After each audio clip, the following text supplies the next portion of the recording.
So yun nga, sa ngayon didiscuss natin ang mga recycled product ng Ecomamoni Environmental Protection. At ang unang-una ay ang R0. Ang R0 ay valid for 2 days at nagkakaroon siya ng halaga ng 15 pesos per day. Pero hindi mo na pwede siya i-register ulit.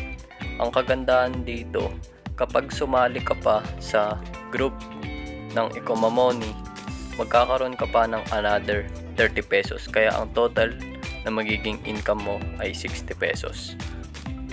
Next naman, i-discuss naman natin yung mga possible na makukuha mo once na mag-upgrade ka ng R1 or R2, R3, R4, R5, R6.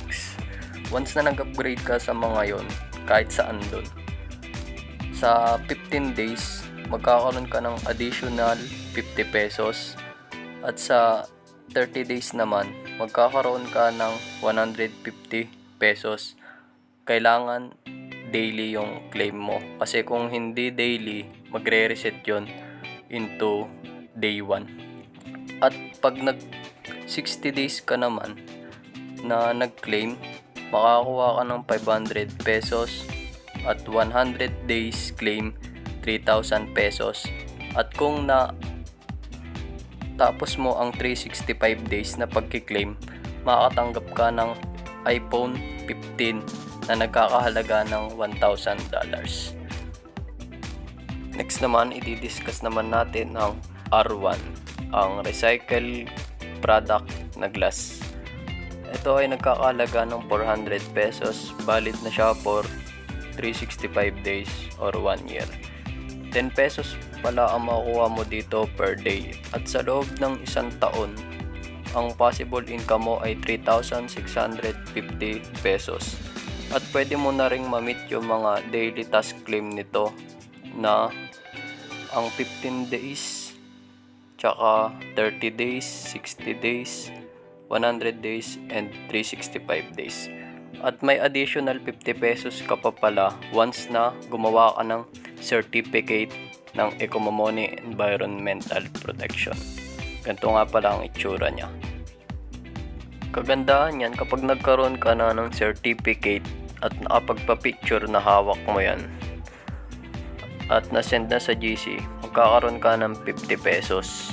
At saka pwede ka nang sumali sa mga participate ng Ecomamoni Group at pwede ka nang sumali sa mga event, quizzes, at saka pwede ka nang ma-promote sa mga community services ng Ecomamoni at magkakaroon ka ng monthly income. Next naman ay ang R2. Ang R2 ay nagkakahalaga ng 1,200 pesos at magkakaroon ka ng 30 pesos per day. Valid din siya for 365 days at ang total income ay 10,950 pesos in 1 year. At ang recycled product na ito ay textile, fabric, or mga tela na mga recycled materials. Next naman ay ang R3. Ang R3 ay nagkakahalaga ng 3,500 pesos at ang makukuha mo per day ay 90 pesos. At ang materials na ito ay battery. Ang total income mo na makukuha in 365 day ay 32,850 pesos. Next naman ay ang R4. Ang recycled product na ito ay metal. Ang R4 ay nagkakahalaga ng 8,000 pesos at ang makukuha mo per day dito ay 265. Valid din siya for 1 year. At ang total income mo dito in 1 year ay 96,725 pesos.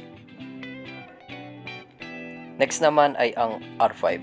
Ang R5 ay isang recycled cheap materials at nagkakahalaga siya ng 26,000 pesos at ang daily income mo dito ay 866 at ang total income mo in 1 year ay nagkakahalaga ng 316,090 pesos.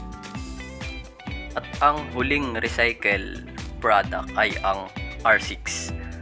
Ang R6 ay isang rubber recycle materials at nagkakahalaga siya ng 71,000 pesos at ang daily income mo na makukuha ay 2,369 pesos at ang total income mo in 1 year ay nagkakahalaga ng 864,685 pesos.